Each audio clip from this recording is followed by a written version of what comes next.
I stood there staring at the apartment key in my palm. After 3 years with Amanda, I was finally going to surprise her with our own place.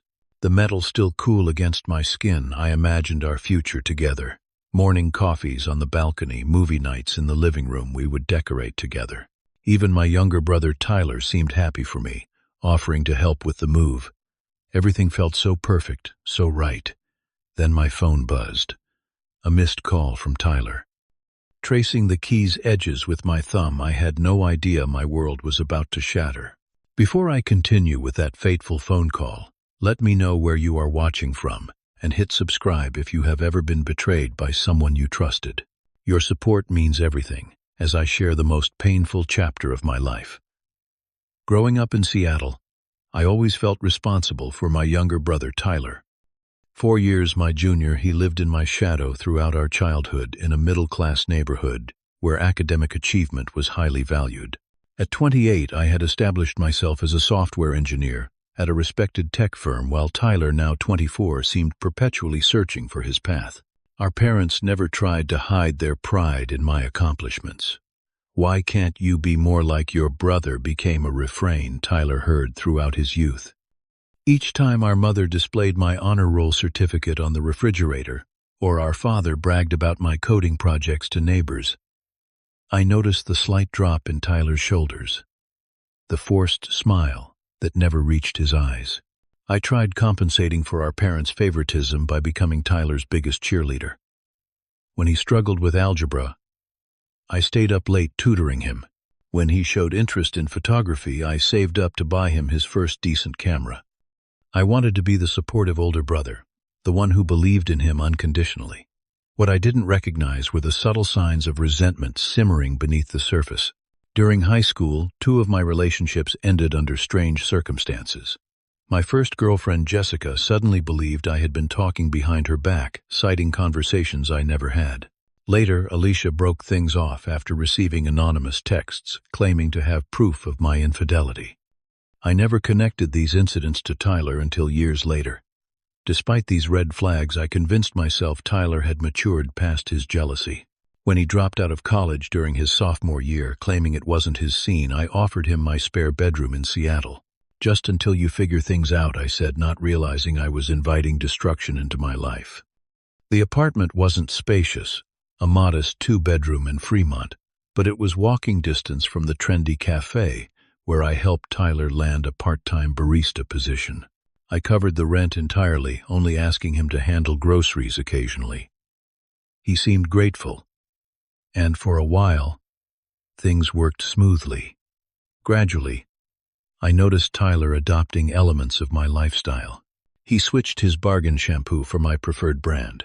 He began making pour-over coffee the exact way I did. He even got his hair cut in a style suspiciously similar to mine. Friends occasionally commented on our increasing resemblance, and while it felt odd, I brushed it off as fraternal admiration. Then Amanda entered my life, changing everything.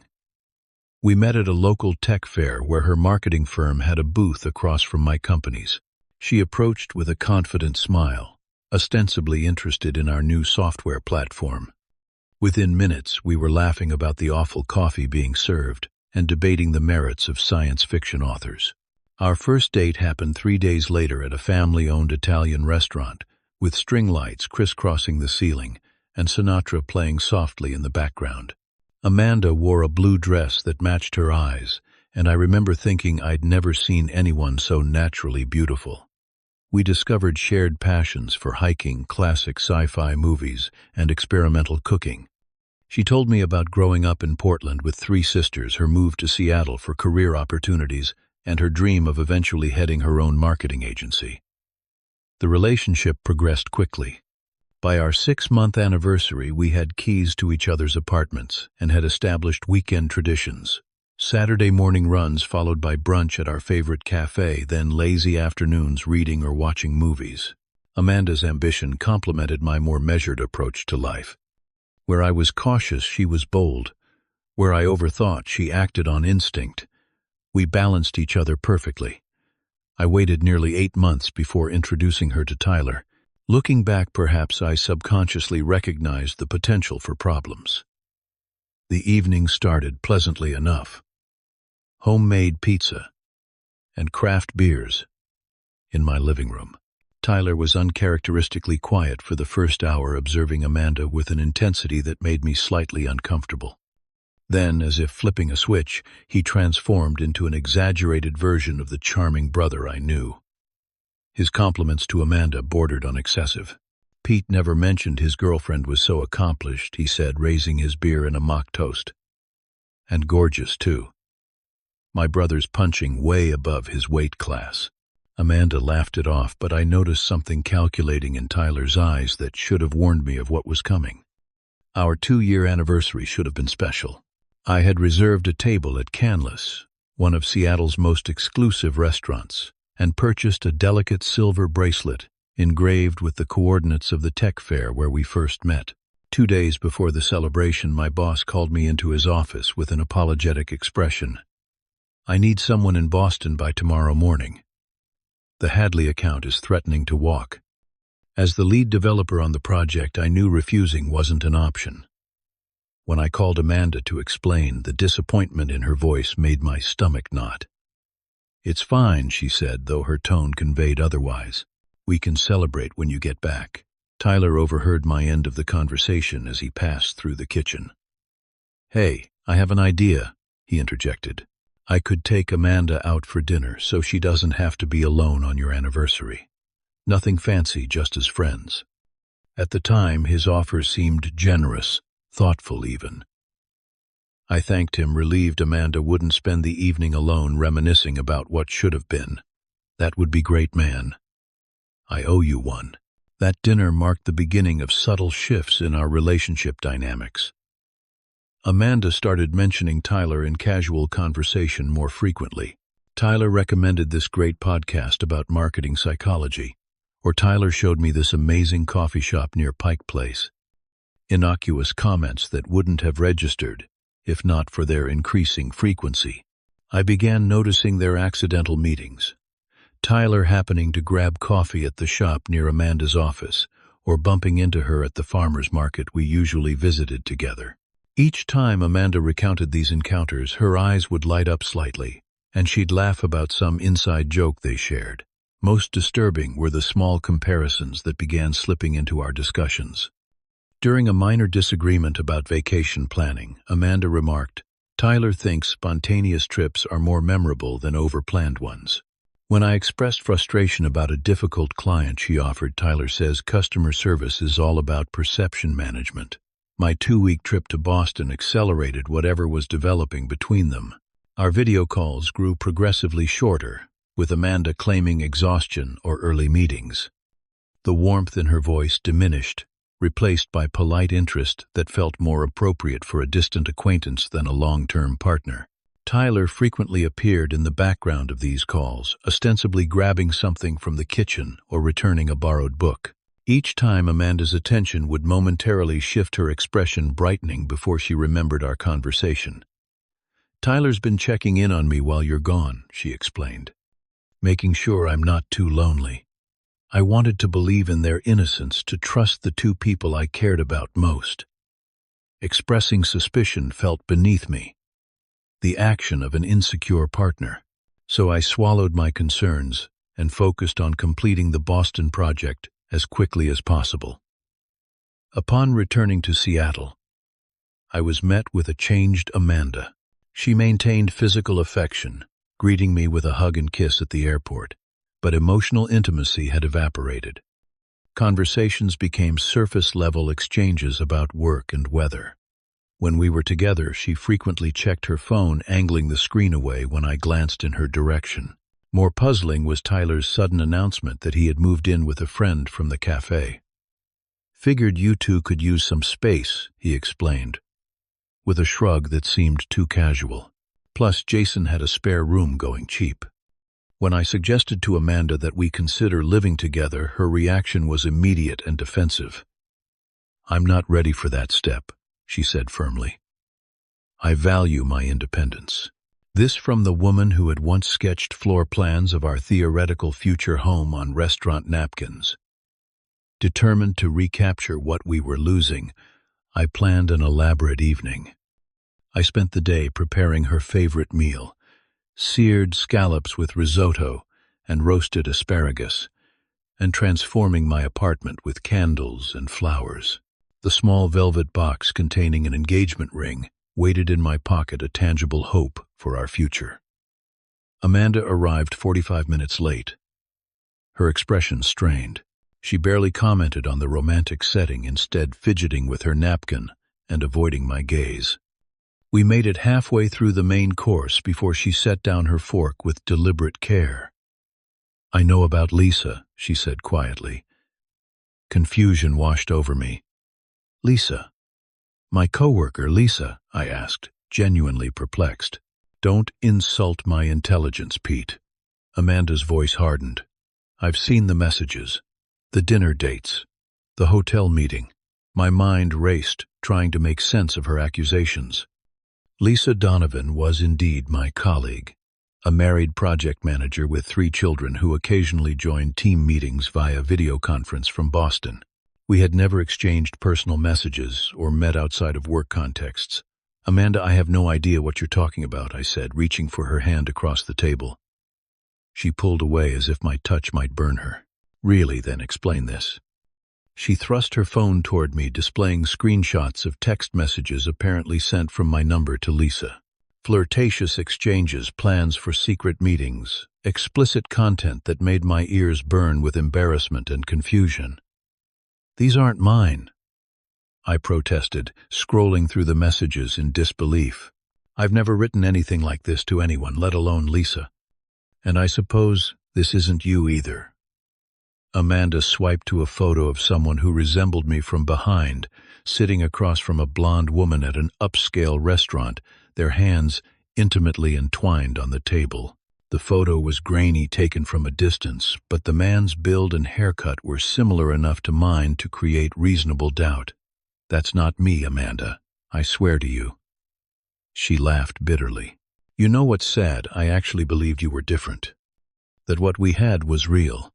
As she gathered her purse and jacket, I felt my carefully constructed future crumbling. "Please," I begged, "let me explain. Something isn't right here." But Amanda was already heading for the door, leaving behind the scent of her perfume and the echo of her final words. "Tyler was right about you all along."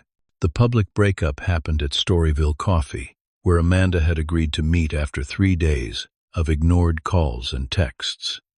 I arrived early, rehearsing my defense, determined to understand the false evidence being used against me.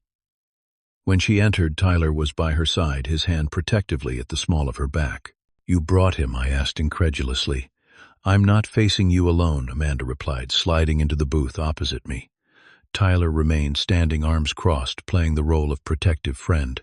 I tried presenting my case calmly. "The texts aren't mine, Amanda. Someone manufactured them. And that photo. I was in Boston that night on a video call with you.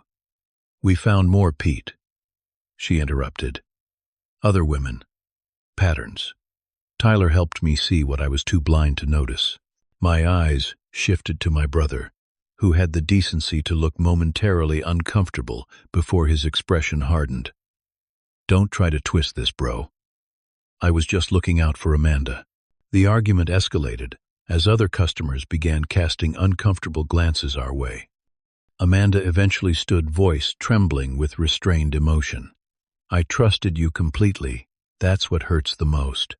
After she left, I immediately checked my phone, combing through message histories. Several conversations appeared altered, responses inserted where none had existed, timestamps modified. But proving this would be nearly impossible without access to server logs. 1 week later, my suspicions about Tyler's involvement crystallized into certainty when Amanda changed her relationship status on social media. The accompanying photo showed her and Tyler at Cary Park, the Space Needle gleaming behind them as they smiled into the camera, his arm wrapped possessively around her shoulders. The caption read simply, "Sometimes the right person was there all along." The betrayal plunged me into a depression that affected every aspect of my life. Project deadlines slipped past unnoticed. Emails went unanswered. Friends reached out initially but most gradually withdrew when I became increasingly reclusive. Our friend group, primarily people I had introduced to Amanda, sided with the new couple, accepting the narrative that I was the villain in this story. Even my parents, who had always favored me, seemed uncertain when the situation was presented to them. "There must be some misunderstanding," my mother said during our weekly phone call, her voice strained with disappointment. "But Tyler says he saw the evidence himself, sweetheart." Unable to bear the constant reminders, I broke my lease and moved to a sterile one-bedroom apartment in Belltown. The new place had no personality, no warmth. Just four walls where I could lick my wounds in private. Salvation came from an unexpected source. Marcus, a back-end developer I knew, primarily through work functions, approached me in the break room one Tuesday morning. "Missed you at the Rainier project launch party," he said, casually stirring creamer into his coffee. "What launch party?" I asked, the question automatic rather than interested. Marcus looked puzzled. 2 months ago. That Friday before you left for Boston. The whole team was there except you. You had that client dinner, right?" A cold realization washed over me. The photo Amanda had shown me, the evidence of my supposed infidelity, was supposedly taken that very evening. "Marcus, this is important. Can you confirm I wasn't at that party?"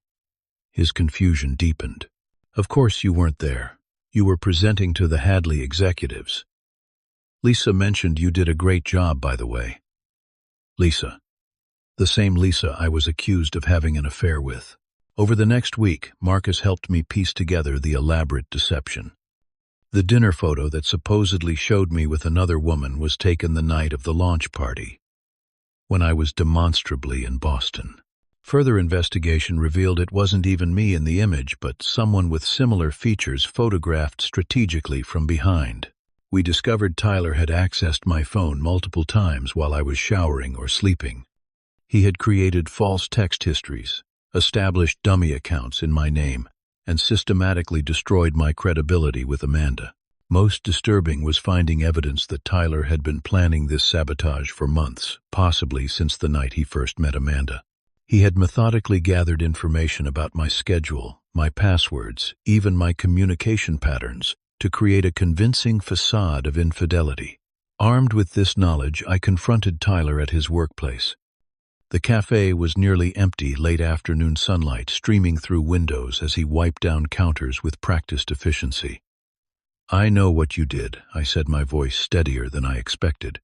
Tyler glanced up, momentary alarm crossing his features before settling into casual indifference. "No idea what you're talking about, bro. The fake texts. The doctored photo. Using my phone while I was in the shower." I laid out the evidence methodically, watching his expression shift from denial to defiance. "She deserved better than you," he finally said, abandoning pretense. "You always get everything handed to you. The grades, the job, the girl. Not this time. She wasn't some prize to be won, Tyler. She was a person I loved." His laugh was bitter. "Loved you were going to trap her in the same boring, predictable life you've always lived. With me, she's actually happy. Does she know you fabricated everything, that you systematically destroyed our relationship based on lies?" Something flickered in Tyler's eyes. Not remorse, but calculation. "She wouldn't believe you now anyway. We're in love.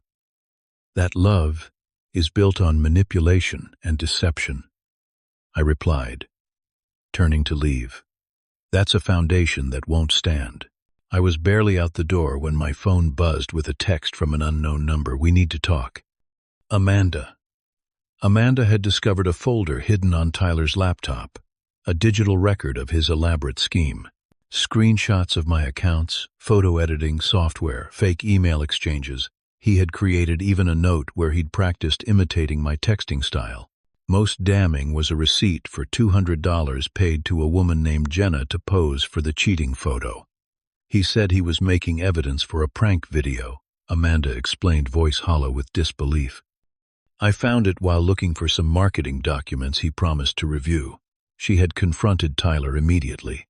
His response was to minimize his actions, claiming he had only accelerated the inevitable, and that they were happy together now, so the means didn't matter. When Amanda pressed further, insisting on knowing the full extent of his deception, Tyler became defensive, then manipulative, attempting to make her feel guilty for questioning him. "I ended it right there," Amanda said.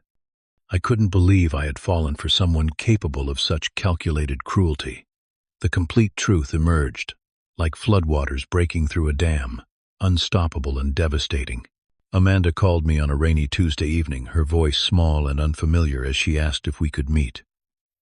We chose neutral territory, a 24-hour diner where neither of us had history. She arrived with red-rimmed eyes and a folder clutched against her chest. For several minutes, we sat in uncomfortable silence, the clatter of dishes and murmured conversations around us filling the void where our easy rapport had once existed. "I found something you need to see," she finally said, sliding the folder across the table. Inside were printed screenshots, photos, and a handwritten timeline detailing Tyler's systematic destruction of our relationship. The evidence was overwhelming and meticulously organized, hallmarks of Amanda's analytical mind. "He had it all planned from the beginning," she explained, voice steadier now that she was dealing in facts rather than emotions. "The first time we met, when he was so quiet, he was studying me, figuring out what would make me doubt you. Tyler had created multiple fake accounts, impersonating women I supposedly flirted with. He had constructed an elaborate digital trail of infidelity using photo editing software and temporary phone numbers. Most shocking was learning he had paid Jenna, a struggling actress from his improv class, $200 to pose for photos that could be framed as evidence of an affair. He even researched your work schedule and client meetings to create alibis that I couldn't easily verify." Amanda continued each revelation, driving home the extent of my brother's betrayal. When she confronted Tyler with her discovery, his reaction revealed the true depth of his pathology. Initially denying everything, he quickly pivoted to justification when faced with irrefutable evidence. "You were meant to be with me," he had told her. "I was just helping you see that Pete isn't the perfect guy everyone thinks he is." When Amanda pressed further, Tyler's facade cracked completely. He admitted to sabotaging my previous relationships, harboring resentment since childhood, and meticulously planning to take what he perceived as rightfully his. "The worst part," Amanda said, tears threatening again, "is that I let him manipulate me so completely. I believed him over you, without demanding concrete proof." News of Tyler's deception spread quickly through our social circle. Friends who had distanced themselves now reached out with apologies and support. My parents, devastated by their younger son's actions, called daily with tearful regrets about their role in fostering his resentment. "We never meant to compare you two," my mother sobbed during one particularly difficult conversation. "We just wanted him to apply himself more." Tyler himself disappeared from Seattle shortly after being exposed. According to a brief text to our parents, he had relocated to Portland for a fresh start. No apology, no acknowledgement of the destruction he had caused, just a geographical solution to an emotional catastrophe. Amanda, meanwhile, made repeated attempts to rebuild what we had lost. She sent thoughtful texts, left voicemails filled with remorse, even appeared at my apartment one evening with takeout from our favorite Thai restaurant. "We can start over," she suggested, hope brightening her features. "We know the truth now." But sitting across from her, watching her arrange spring rolls on plates, as she had done countless times before, I recognized a painful truth. Something fundamental had broken between us. The ease, the trust, the certainty that had defined our relationship had been shattered too thoroughly to be fully repaired. "I've forgiven you," I told her gently. "But every time I look at you, I remember how quickly you believed the worst about me, how easily our love was dismantled." "That's not fair," she protested, though her eyes reflected understanding. "I was manipulated by someone we both trusted." "I know," I acknowledged. "And that's why I don't blame you. But it doesn't change how I feel." Our final conversation as a couple happened on a bench overlooking Lake Union. Autumn leaves scattered around our feet, as we acknowledged what we had both already realized. Sometimes, love isn't enough when trust has been fundamentally broken. "I'll always care about you," I told her, meaning every word. "Maybe in another lifetime," she replied, attempting a smile that didn't reach her eyes. With Tyler, my decision was simpler but no less painful. I blocked his number, removed him from social media, and informed our parents that I needed time before considering any kind of relationship with my brother. "He needs professional help," I told them. "And I need space." The hardest part of healing was confronting how much of my identity had been wrapped up in being the responsible older brother, the successful son, the loving boyfriend. With those roles compromised, I had to rediscover who Pete was at his core. I found unexpected solace in a support group for people who had experienced betrayal trauma. Listening to others share stories of deception by loved ones normalized my experiences and provided practical strategies for rebuilding trust, in myself first, then gradually in others. Volunteer work became another cornerstone of my recovery. Weekends spent at a local coding academy, teaching underprivileged teens. Programming basics gave me purpose beyond my own pain. Watching these kids light up when they successfully debugged their first program reminded me that good still existed in the world. Marcus, who had helped uncover Tyler's deception, became a close friend rather than just a colleague. His straightforward nature and complete lack of connection to my past made him safe. Someone with whom I could build a relationship uncontaminated by history or betrayal. Feeling suffocated by Seattle's familiar landscapes and painful memories, I eventually accepted a transfer to our company's Denver office. The move across states provided physical distance that supported my emotional healing. In the shadow of the Rockies, surrounded by new faces and fresh perspectives, I slowly rebuilt my sense of self. Nearly a year after the implosion of my old life, fate orchestrated an unexpected meeting. While attending a regional tech conference, I rounded a corner and nearly collided with Amanda. The immediate recognition, followed by awkward hesitation, felt like a scene from someone else's life. "Pete," she said, recovering first, "you look well." She did too. Her hair shorter, her smile cautious but genuine. We exchanged pleasantries in the impersonal hallway, surrounded by strangers clutching coffee cups and conference schedules. "Are you still in Seattle?" I asked. "Yes, same company, but heading the digital marketing division now." Pride colored her voice briefly. "You're in Denver, I heard." "The mountains agreed with me," I replied simply. As our conversation wound down, she hesitated before adding, "Tyler moved to Florida last month." "He's still Tyler." The implication clear. He remained unchanged, unrepentant. Walking away, I realized something significant had shifted within me. The mention of Tyler's name no longer triggered anger or pain, just a distant sadness for what could have been. And seeing Amanda brought not longing but a peaceful acceptance that some chapters must end for others to begin. The betrayal by my brother and girlfriend taught me lessons I never wanted to learn but now value deeply. I discovered the importance of self-respect, that loving someone doesn't mean accepting mistreatment or betrayal. I learned about establishing boundaries, even with family members whose toxicity masked itself as love or concern. Most critically, I recognized that honesty forms the bedrock of meaningful relationships. Not just truthfulness in words, but integrity of intention and action. And I developed a heightened awareness of manipulation, the subtle red flags that signal someone is attempting to control rather than connect. Today, my professional life thrives in Colorado's growing tech scene. I found fulfillment in mentoring younger developers and contributing to open-source projects that align with my values.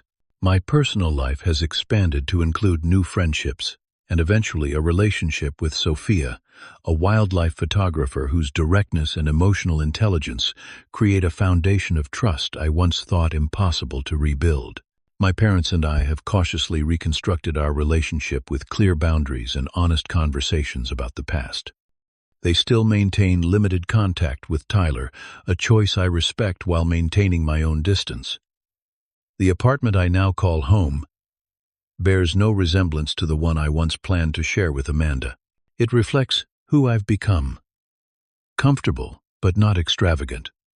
With large windows that frame mountain views and walls adorned with photographs from hikes that helped heal me. Sometimes the people we trust most deeply become the ones who hurt us most profoundly. But I've learned that betrayal doesn't define us. Our response to it does. The path forward isn't about forgetting or even necessarily forgiving, but about reclaiming our power to determine who and what deserves space in our lives. Have you ever experienced betrayal by someone you trusted completely? How did you rebuild afterward? Share your story in the comments below.